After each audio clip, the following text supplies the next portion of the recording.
गर्मी का मौसम था। सूरज आसमान में तप रहा था और हवा में गर्मी की लहरें तैर रही थीं।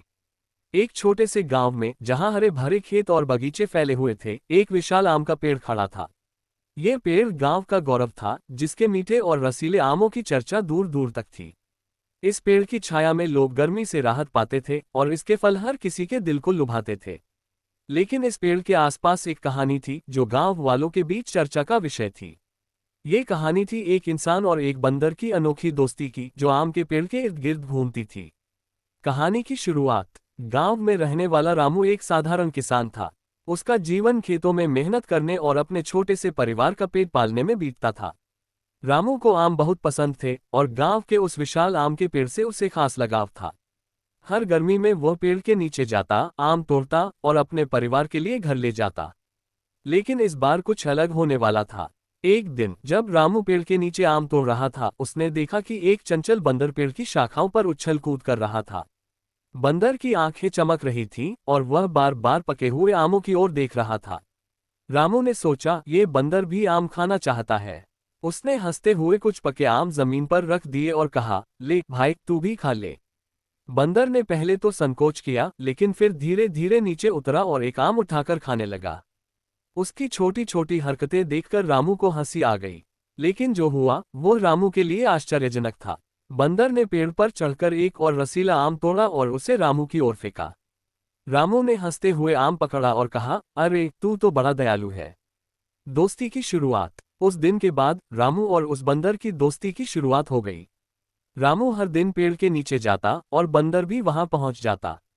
दोनों मिलकर आम तोड़ते और आपस में बांट लेते। रामू ने बंदर का नाम रख दिया मुन्नू। मुन्नू बहुत चतुर था। वह ऊंची शाखाओं पर चढ़कर वही आम तोड़ता जो सबसे पके और मीठे होते थे। रामू को भी मुन्नू की यह आदत बहुत पसंद थी। गांव वाले इस दोस्ती को देखकर हैरान थे। कुछ लोग कहते, रामू तो बंदर से बातें करता है जैसे वह उसका भाई हो। कुछ लोग हंसते तो कुछ लोग इस दोस्ती की तारीफ करते। लेकिन रामू और मुन्नू को इन बातों से कोई फर्क नहीं पड़ता था। वे दोनों अपने आम के पेड़ के नीचे खुश रहते थे। एक नई चुनौती। एक दिन गांव में खबर फैली कि पास के शहर से एक व्यापारी आने वाला है। ये व्यापारी गांव के आम खरीदना चाहता था ताकि उन्हें शहर के बड़े बाजारों में बेच सके। गांव वालों को ये सुनकर खुशी हुई, क्योंकि इससे उनकी कमाई बढ़ सकती थी। लेकिन रामू के मन में एक चिंता थी। वह नहीं चाहता था कि उसके प्यारे आम के पेड़ के सारे आम व्यापारी ले जाए। वह चाहता था कि गांव के बच्चे और बूढ़े भी उन मीठे आमों का आनंद ले सकें। जब व्यापारी गांव में आया तो उसने आम के पेड़ को देखा और कहा, यह पेड़ तो सोने की खान है। मैं इसके सारे आम खरीद लूंगा। रामू ने विनम्रता से कहा, साहब, कुछ आम गांव वालों के लिए भी छोड़ दीजिए। ये पेड़ हमारी शान है। लेकिन व्यापारी को लालच था। वह बोला, मुझे सारे आम चाहिए। तुम्हें अच्छी कीमत मिलेगी। रामू उदास हो गया। उसे लगता था कि अगर सारे आम चले गए तो गांव की वह खुशी खत्म हो जाएगी जो इस पेड़ के आसपास बनी रहती थी। उस रात जब वह पेड़ के नीचे बैठा था, मुन्नू भी वहां आ गया। रामू ने मुन्नू से अपनी चिंता साझा की। मुन्नू ने अपनी चमकती आंखों से रामू की ओर देखा, जैसे वह कुछ समझ गया हो। मुन्नू का आइडिया। अगले दिन जब व्यापारी अपने आदमियों के साथ आम तोड़ने आया तो एक अजीब घटना हुई। जैसे ही व्यापारी के आदमी पेड़ पर चढ़े, मुन्नू और उसके बंदर दोस्तों ने शोर मचाना शुरू कर दिया। वे शाखाओं पर उछलने लगे, आमों को इधर उधर फेंकने लगे और पेड़ की ऊंची टहनियों पर चढ़ गए, जहां कोई इंसान आसानी से नहीं पहुंच सकता था। व्यापारी के आदमी डर गए और नीचे उतर आए। रामू ये सब देखकर हंस रहा था। उसे समझ आ गया कि मुन्नू ने उसकी मदद करने का फैसला किया है। व्यापारी गुस्से में बोला, यह क्या तमाशा है? इन बंदरों को भगाओ। लेकिन गांव वालों ने कहा, ये बंदर हमारे पेड़ के रक्षक हैं। अगर आप सारे आम लेना चाहते हैं तो पहले इनसे बात कर लीजिए। एक समझौता। आखिरकार व्यापारी को समझ आ गया कि वह सारे आम नहीं ले सकता। गांव वालों और रामू की सलाह पर एक समझौता हुआ।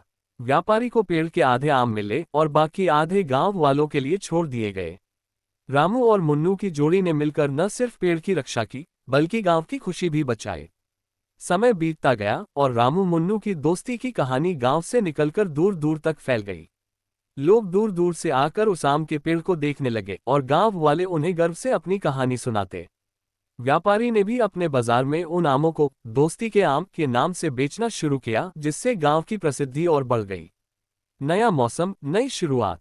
अगली गर्मी में जब आम का मौसम फिर से आया, रामू और मुन्नू फिर से अपने पेड़ के नीचे बैठे थे। इस बार गांव वालों ने फैसला किया कि वे अपने आमों का एक मेला लगाएंगे, जहां हर कोई आकर आम खा सकेगा और इस अनोखी दोस्ती की कहानी सुन सकेगा। मेले में बच्चों ने नाटक किए, जिसमें रामू और मुन्नू की कहानी दिखाई गई। बूढ़ों ने अपनी पुरानी यादें ताज़ा की और जवान लोग इस दोस्ती से प्रेरणा लेकर एक दूसरे की मदद करने का संकल्प लेने लगे। मुन्नू अब सिर्फ एक बंदर नहीं था, वह गांव का हीरो बन चुका था। और रामू, वह अब भी वही साधारण किसान था, लेकिन उसके दिल में एक गर्व था, उस दोस्ती का गर्व जो उसने एक छोटे से बंदर के साथ बनाई थी। उपसंहार। आम का पेड़ आज भी गांव में खड़ा है। उसकी शाखाएं अब और फैल गई हैं और उसके आम अब और मीठे हो गए हैं। लेकिन जो चीज इस पेड़ को सबसे खास बनाती है, वह है रामू और मुन्नू की कहानी। ये कहानी हमें सिखाती है कि दोस्ती की कोई सीमा नहीं होती, न इंसान और जानवर की, न अमीर और गरीब की। जब दिल से दिल मिलता है तो एक साधारण आम का पेड़ भी एक अनोखी कहानी का गवाह बन जाता है। नोट: ये कहानी लगभग 2000 शब्दों में पूरी की गई है, जिसमें रामू और मुन्नू की दोस्ती, गांव की संस्कृति और आम के पेड़ के महत्व को दर्शाया गया है। अगर आप इसमें कोई बदलाव या अतिरिक्त विवरण चाहते हैं तो कृपया बताएं।